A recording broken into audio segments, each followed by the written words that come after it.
Olá, começa agora mais um Diálogos aqui na TV Unesp. No programa de hoje nós conversamos sobre a interface entre a área de comunicação e computação. Nosso convidado é o professor da Universidade Católica de Brasília, Alexandre Killing. Professor Alexandre, é um prazer recebê-lo aqui no programa da TV Unesp. É prazer nosso, né? E olá também a todos os telespectadores. É um privilégio poder estar aqui com vocês nesse trabalho tão significativo, instigante que vocês estão desenvolvendo aqui, que é um trabalho referencial no desenvolvimento da produção televisiva das TVs universitárias brasileiras. Parabéns a todos. Obrigada, professor. Em nome da TV Unesp eu agradeço. Eu gostaria de saber do senhor, pensando nessa produção audiovisual, como o senhor comentou, muitas vezes a gente fica restrito à questão do conteúdo em si, mas para que esse conteúdo ele vá adiante, a gente precisa de outros elementos em conjunto e, para isso, a articulação entre a área da comunicação e da computação ela é fundamental.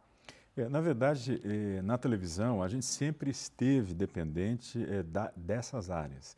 O problema é que, historicamente, a gente trabalhou em sistemas muito verticais de produção.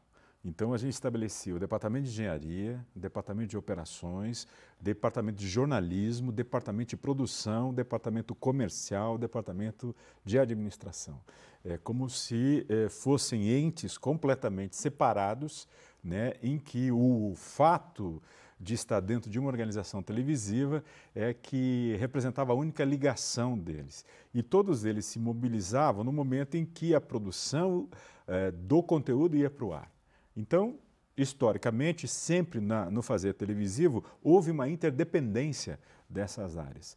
O que acontece com o processo da digitalização? A digitalização simplesmente faz com que esta interdependência seja muito mais intensa, porque eu não tenho mais como fazer a minha parte, eu escrevo texto, eu edito VT, entrega o VT para a operação põe o VT no ar, a engenharia dá conta de arrumar o sistema de transmissão, manda para a torre joga para o ar e aí passa a ser um problema do antenista e do aparelho de TV que o sujeito tem em casa. Hoje, no processo de digitalização, eu não posso mais não sentar com o engenheiro, não sentar com o cara da computação e não sentar com o cara de operação e, eventualmente, com o cara da publicidade do comercial e o cara da administração para discutir coisas. Quando você vai fazer uma transmissão, por exemplo, hoje vocês vão transmitir lá o evento que está, aquele evento que está acontecendo na universidade. O evento Mídia Cidadã, para o qual o senhor foi convidado para falar sobre o projeto Global TV e a democratização do acesso à TV. Vocês têm que sentar com todas essas áreas em torno de uma mesa e fazer um planejamento conjunto onde que há uma interligação já em relação a todos. Porque à medida que eu transformei todos os códigos e as linguagens que eu trabalho em código binário, eu coloquei tudo numa mesma linha, eu simplesmente, tudo aquilo que estava fragmentado em departamento, passou a estar operando numa mesma timeline, se a gente quiser fazer uma analogia com o processo de montagem não linear que a gente tem hoje. Então, antes a gente fazia edições não lineares, que pegava de uma fita matriz para uma fita de edição, cortava um pedaço daqui, passava para lá, eu trabalhava com fragmentos, agora eu estou numa timeline, não só no processo de montagem do meu conteúdo, mas de todo o aparato que envolve o fazer televisivo. E essa digitalização implica num novo modelo de negócio de televisão, que é a TV digital. Um novo modelo que envolve não só o sistema de produção, mas o sistema de distribuição e o sistema de consumo. Então, a lógica, produção, distribuição e consumo, ela é outra agora. Porque, por exemplo, eu posso ter vários sistemas de distribuição. Não só a radiodifusão, mas eu posso entregar sinal pela internet, eu posso entregar sinal pelo telefone, por meio do sistema ANSEG e tal, e eu posso estabelecer canal de retorno que vai usar a rede de computadores, que vai usar as redes sociais para haver uma comunicação direta entre a instância de produção, por exemplo, quem faz televisão, e a instância de recepção, portanto, o telespectador, que inclusive pode consumir esse conteúdo pela rede. Então, um telespectador internauta. São várias figuras que vão se recompondo nessa lógica. E com vários processos de recepção. Aquele processo de recepção que eu sento à frente da televisão e quero acompanhar todo o conteúdo, que, portanto, é o fluxo contínuo, vinculado à grade, vinculado à exibição do programa, na lógica da serialidade da exibição na televisão, e aquele que quer simplesmente assistir o conteúdo que ele quer, no momento que ele quer e, às vezes, sem a lógica da serialidade, que ele olha um episódio hoje, outro amanhã, outro depois. Ele quer ver todos os episódios no mesmo dia. No mesmo dia. Então, ele vai atrás de um sistema e que está disponível hoje, por meio do qual ele possa fazer isso. E os produtores de conteúdo, eles estão preparados para esse novo cenário? Em alguns exemplos, o senhor mesmo citou a TV Unesp, mas há outros exemplos positivos e negativos também desse novo processo. O que acontece é o seguinte, a gente, quando começou a trabalhar com a gente tem um problema cada vez que chega uma tecnologia nova. Cada tecnologia que chega, ela tem um arcabouço potencial significativo. E aí a gente acha que vai chegar com aquele arcabouço de possibilidades e simplesmente vai botar tudo por terra. Então, a partir de agora, morreu a TV aberta generalista. Acabou. E aí começa uma nova fase, uma nova era, um novo isso, um novo aquilo, um novo paradigma. Gente, eu consegui acabar com o livro, eu consegui acabar com o cinema, eu consegui acabar com a fotografia acabou com a gravura, eu consegui acabar com o telefone? Não. Uma tecnologia, ou melhor, o uso que eu dou para uma determinada tecnologia vai morrer com o surgimento de uma outra tecnologia. Simplesmente eu aumento o meu leque agora de possibilidades de comunicação e de uso e de recurso, e que vai depender de cada abordagem, apropriação geracional, o maior uso deste ou o maior uso daquele. Do ponto de vista da parte que nos interessa desse latifúndio, que é a produção de conteúdo, você vai ter sempre o conteúdo audiovisual. Você abriu mão do dramalhão, do melodrama. Você tinha o melodrama inicialmente nos jornais standard da Europa do século XVIII. E os folhetins? Os folhetins. Você traz isso de lá e você abandonou o melodrama? Não. Você tem o melodrama no cinema, você tem o melodrama na televisão e agora você tem o melodrama na internet, nas webséries. Então você não abandonou o gênero, não abandonou o texto, não abandonou a forma da construção daquela narrativa. Mas... tem outras, surgem outras. Então, pensando nessa questão da narrativa, a gente também tem um cenário novo de linguagens e de possibilidades interativas, mas sobre isso a gente conversa daqui a pouco. Você tem hoje um cenário de oferta múltipla. A gente conversa sobre isso daqui a pouco, professor. O Diálogos vai para um breve intervalo e já volta.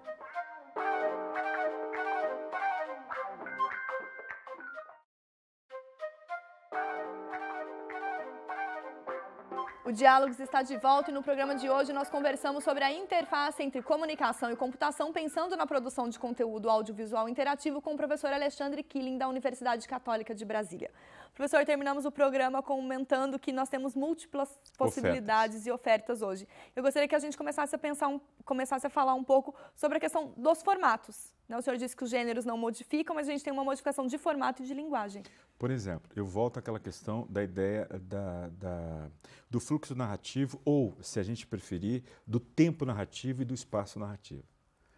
Eu vou preservar o tempo e o espaço narrativo. Eu não vou mudar o tempo e o espaço narrativo. O que eu vou mudar e vou criar possibilidades é de recepção daquela obra, daquele texto audiovisual, que eu vou permitir que essa recepção possa se dar por meio do fluxo contínuo, eu vou permitir que essa recepção possa se dar por meio do streaming, por meio do on-demand, por meio simplesmente de assistir toda a serialidade de uma determinada narrativa ao mesmo tempo, mas ela continua construída na maneira da serialidade.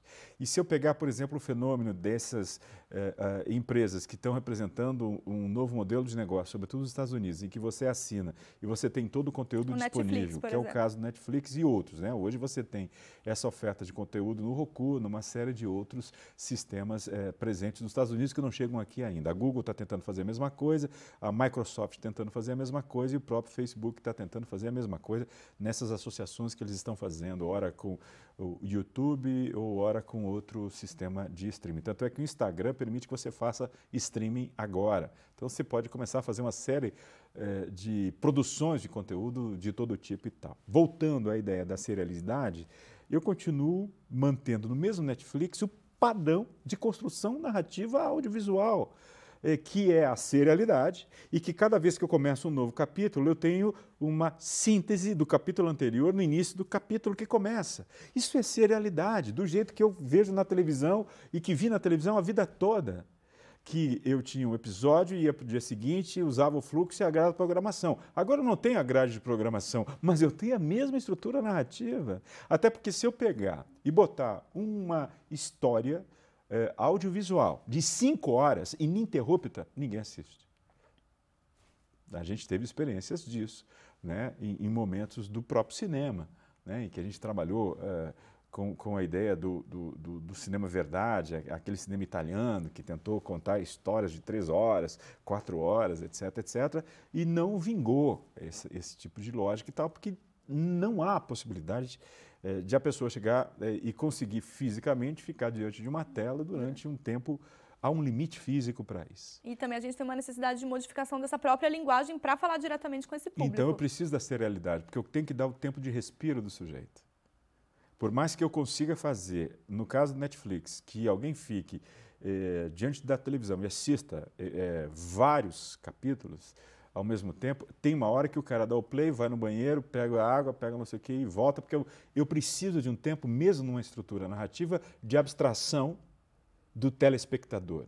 E hoje a riqueza dessas estruturas narrativas que estão no Netflix, que estão nas séries americanas, por exemplo, vem do cinema, da experiência narrativa do cinema, porque são roteiristas do cinema que estão produzindo para a televisão, são diretores do cinema que estão dirigindo na televisão. Então, há toda uma escola que aprendeu a trabalhar com níveis de imersão narrativa que fazem com que você faça uma intradiegese significativa, quer dizer, o espectador mergulha na história e não consegue sair dela até ela terminar, porque é isso que acontece. Por que você fica 5, 6 horas, 20, até olhar o final? Porque você entrou, você foi conduzido pelo roteirista numa intradiegese significativa que você faz parte do relato. E você não consegue sair, você até terminar aquela história. Como um bom livro que você lia e não terminava, não ia dormir enquanto não terminava o livro. É o mesmo processo, é a capacidade narrativa que joga você para dentro da história. Então, só que quando eu conto essa história fragmentada, eu dou esse tempo da abstração do espectador, em que ele... Se ele está dentro da história, se ele passa a ser um personagem da história, ele tem que ter um tempo de abstração daquela história. Então, ao fragmentar a história, eu dou esse tempo. Independente de ele olhar tudo de uma vez ou ele olhar fragmentado. Eu crio esse espaço. E isto é interação direta com o espectador. É uma demanda do próprio público hoje, professor. É interação na história. Como você fazia com livro, como você fazia com cinema, hoje você pode fazer. Então, o que eu chamo a atenção é que há uma série de possibilidades de recepção, há uma série de possibilidades de transmissão, veiculação e circulação. Mas eu continuo tendo estruturas que são estruturas recorrentes. Como que eu mudo isso? Onde entra a questão do formato? Onde que entra a questão de mexer na estrutura narrativa? Bom, aí eu tenho que entender que eu vou estar trabalhando com estruturas consolidadas, porque elas fazem parte de uma negociação já prévia entre a instância de produção e a instância de recepção, e tudo que eu fizer além, eu vou fazer uma nova proposta, uma nova promessa. Como que eu crio isso? Eu tenho que raciocinar que toda vez que eu tiro alguém de dentro de uma estrutura de fluxo narrativo, eu jogo ela para um outro fluxo. Então, eu não posso ter a ilusão de acreditar que eu vou interromper o fluxo narrativo. Bom, agora vamos para um processo interativo e voltaremos daqui a 3, 4 horas para esse resultado. Eu só consigo fazer isso se eu associar o tempo narrativo à interação com o espectador. Eu já estou fazendo isso hoje. Eu estou fazendo isso hoje num programa de TV aberta comercial. Aquele programa do domingo da TV Globo, que ele é um programa de bandas novas, que há... O Superstar. Superstar. Como que é a construção narrativa daquele programa? Eu tenho um programa ao vivo, que tem um apresentador, que tem os jurados, que tem uma plateia e que tem atrações musicais. Esse é o programa convencional. Agora, o que eu estabeleço na estrutura e no tempo narrativo desse programa? Vai chegar um determinado momento do programa, quando uma atração termina, que eu preciso escolher se aquela atração continua ou não no programa. Como é que eu faço isso? Da maneira convencional, com os jurados votando. Da maneira com a participação direta do público, eu não trabalho só com a plateia. Eu crio um aplicativo, coloco esse aplicativo num outro sistema fora do fluxo de transmissão, que é um aplicativo em smartphone, e o cara vota. Só que esse aplicativo está diretamente associado a um dispositivo que eu tenho no cenário. Esse dispositivo vai mostrar a fotinho de cada um daqueles que votou. Ao fazer isso, eu trago a narrativa paralela do dispositivo para a narrativa principal. Mas eu criei na estrutura narrativa um tempo e um espaço narrativo para isso, que tem que ser rápido, porque tem um tempo de votação. Eles marcam o tempo e você tem, sei lá, vou chutar que eu não me lembro do tempo agora. Você tem 1 minuto, ou 2 minutos, que é o tempo da música para votar. Terminou a música, terminou a votação. Então, eu sei que daquele momento em que vai acontecendo o fluxo normal, eu vou desenvolvendo um fluxo paralelo ao principal. Então, é como se eu fosse desenvolver um fluxograma da narrativa. Eu tenho aqui o risco dela aqui, e aqui eu crio, num determinado ponto, um fluxo paralelo. E aí eu jogo os dois num determinado momento, terminou a música, pimba! Eu tenho lá naquele dispositivo o resultado da interação no fluxo paralelo, que é a votação. Pensando nessas possibilidades, professor, o senhor, junto com a Universidade Católica de Brasília, faz parte de um grande projeto, que é o Global TV, mas sobre a atuação de vocês dentro desse projeto, no sentido de pensar essa questão da interação, a gente comenta daqui a pouco. O Diálogos faz mais uma pausa e já volta.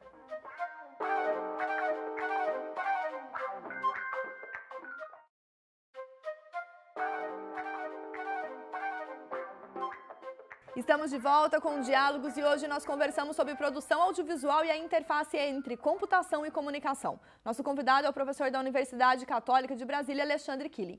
E dentro dessa discussão sobre produção audiovisual, nós temos um grande projeto no Brasil chamado Global TV. E quem comenta com a gente sobre essa relação entre comunicação e computação dentro do Global TV é o Alan Angelucci. A ideia do projeto ela é totalmente interdisciplinar, ou seja, tal qual ele foi planejado nas estruturas dos WPs, ou Working Packages, como a gente chama, né? A ideia é integrar mesmo a produção desse material, deste projeto, de forma que as áreas se dialoguem. Então, a gente tem basicamente 6 grupos de trabalho, os WPs, né? E 2 são, digamos, grupos que estão mais relacionados à gestão do projeto. Então, o WP1 e o WP6 são grupos de trabalho, né, relacionados ao projeto, que lidam primeiro com a organização do projeto como um todo e com ações de disseminação. No WP2, que é o grupo de trabalho relacionado à prospecção de cenários, né, no qual a gente teve a participação, inclusive, da Unesp, a gente tem todo um processo de coleta de dados e informações relacionadas à perspectiva do desenvolvimento de uma televisão interativa ao longo aí dos próximos anos, né? Então, houve um recorte de pequeno, médio e longo prazo para tentar entender esse cenário, não somente regional, brasileiro, mas também o cenário internacional, considerando aí, sobretudo, a Europa. No WP3, o grupo de trabalho 3, a ideia é, a partir desse recorte que foi feito, dessa prospecção desses cenários, pensar como as pessoas vão passar a interagir com a televisão, quais são os outros elementos que estão fazendo parte desse ecossistema, como a presença dos dispositivos móveis, como tudo isso impacta, né, na relação entre o indivíduo e as novas tecnologias para a televisão. Tudo isso serve de arcabouço teórico e conceitual para a parte prática, ou seja, o desenvolvimento efetivamente da plataforma convergente. Então, é nesse momento em que há uma intersecção, um diálogo muito grande entre a área de comunicação, que faz todo esse levantamento, toda essa prospecção de cenários, e repassa isso aos engenheiros, aos desenvolvedores de software da área de computação e engenharia, que precisam de todos esses que a gente chama de requisitos para o desenvolvimento da plataforma técnica. Então, por exemplo, eles não podem desenvolver uma plataforma interativa que considere tecnologias tanto nacionais, brasileiras, quanto europeias, que não observem também como o indivíduo utiliza ou ele interage com essa plataforma. Ou seja, se ele não tem o hábito de interagir com o controle remoto mais, e ele passa a interagir com os celulares, não há por que desenvolver uma tecnologia em que o processo de interação se baseie tão somente no controle remoto. Então, todo esse processo de diálogo, intersecção entre a área de comunicação e engenharia é fundamental para a continuidade do projeto. E é isso que, nessa experiência, nós observamos entre o WP2, né, o grupo de trabalho 2, e o grupo de trabalho 3. Da mesma forma, quando há a transição para os grupos de trabalho 4 e 5, 4, no qual está envolvido o professor Alexandre, né, o desenvolvimento das aplicações, as aplicações interativas propriamente ditas, novamente a necessidade de se observar quais são os requisitos, enfim, como os indivíduos, como as pessoas se comunicam, como elas vão se comunicar com esse conteúdo interativo, quais serão os impactos desse processo. Professor, pensando na grande proposta do Global TV, que nós já tivemos o professor Marcelo Zufo aqui no Diálogos comentando, o Alan Angelucci também, vocês da Universidade Católica de Brasília, dentro dessa discussão, dessa narratologia, da interatividade, vocês também fazem parte desse debate. Eu gostaria que o senhor comentasse sobre isso. A gente está desenvolvendo um aplicativo de serviço público, né, em que nosso propósito é usar o sistema de transmissão de TV aberta e gratuita para permitir o acesso de pessoas que, por exemplo, não têm conectividade com a rede, possam ter acesso ao mesmo volume de informação que tem quem tem conectividade com a rede. Então, o serviço vem daí de permitir que essas pessoas acessem informações, no caso específico do aplicativo que a gente está desenvolvendo, de saúde. Então, para demonstrar um demo dessa possibilidade e tal, a gente está trabalhando com uma doença específica, a diabetes. Então mostra tudo que tem sobre diabetes, quais são as políticas de acompanhamento, programas, hospitais que atendem e tal, e vai criando as possibilidades de camadas de informação que podem ser acessadas. Aqui, por enquanto, eu estou trabalhando com informações paralelas, com informações complementares, né? Mas dentro, para ajudar essa divulgação e essa penetrabilidade das camadas, a gente tem um vídeo que detona a possibilidade dessa interação. Esse vídeo é um vídeo que, sim, nele a gente faz uma experiência de uma parte de ficção, toda ela dramatizada com paciente e médico, outra parte de narração documental, que vai mostrar exatamente onde que tem o site, não sei o quê, doença, papapá, informando detalhadamente aspectos da doença, volta à lógica da narrativa da relação do médico com o paciente, e ela vai sendo intercalada por momentos com essa outra narrativa.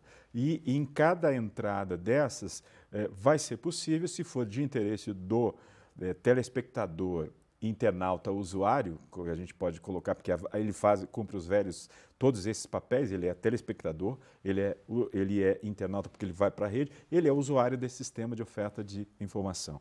Então ele pode clicar e ir para um dispositivo móvel, ou tablet, ou celular, ou mesmo se ele tiver conectividade, e aí então ele vai ter um volume de informação maior.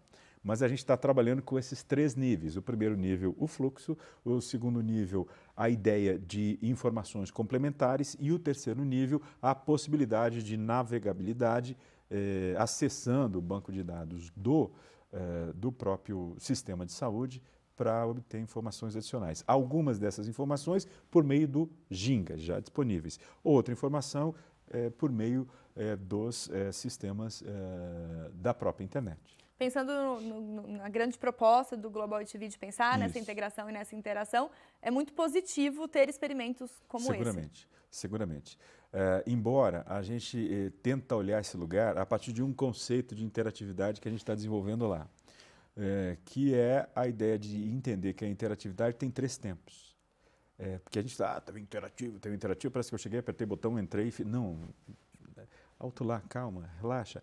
Eu não vou tirar as pessoas daquilo que elas já estão acostumadas, e nem que eu queira, né? Eu tiro as pessoas que vão dar o uso que elas querem. E as pessoas já estabeleceram que a televisão é um lugar em que eles estão degustando o conteúdo. E os dispositivos é o lugar em que eles promovem esse frenesi de interações que eles estão desenvolvendo nas redes sociais e com o próprio conteúdo da televisão. Então, e se ele abre na televisão, já sabe que ele abandonou o fluxo que estava na televisão, ele foi para outro fluxo. Então eu tenho que entender que eu vou estar sempre trabalhando com canais adjacentes e não necessariamente com um canal direto, embora eu diga que eu posso fazer isso como a Globo fez naquele programa que está no ar aí e tal, e que eu posso fazer.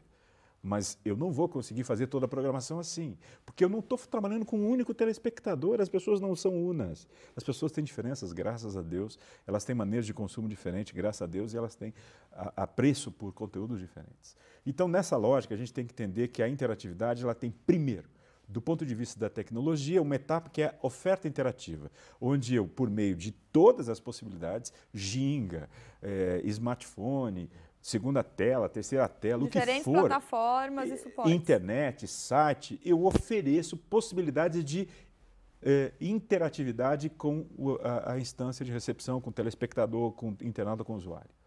A outra são os processos de interação. Quando esse telespectador, internauta ou usuário reage àquela proposta, àquela oferta interativa que a tecnologia possibilita e que a instância de produção, usando aquela tecnologia, propõe. Me responda isso, me mande aquilo, não sei o que, entra ali e faça isso. Ou olhe e escolha, vote, não sei o que e tal. São as múltiplas possibilidades que há, entre algumas. O sujeito reage.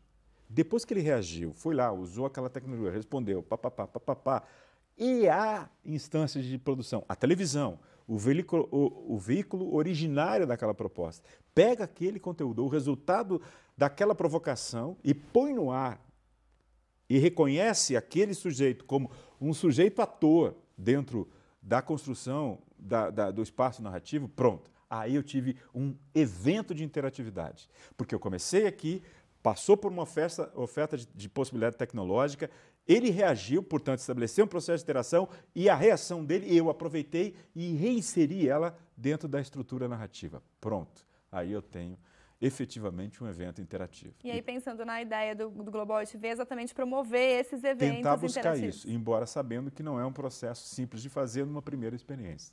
Professor, eu gostaria de agradecer a sua participação em nosso programa e desejar sorte em meio a esses projetos e convidá-los para retornar assim que possível para trazer um balanço de como tem sido essas experimentações de vocês. Muito obrigado, um prazer, abraço a todos. Muito obrigada. O Diálogos termina aqui. Se você quiser rever este programa e entender um pouco mais sobre produção audiovisual, a relação entre computação, comunicação e novas linguagens e formatos, acesse o nosso site. Obrigada pela companhia e até a próxima.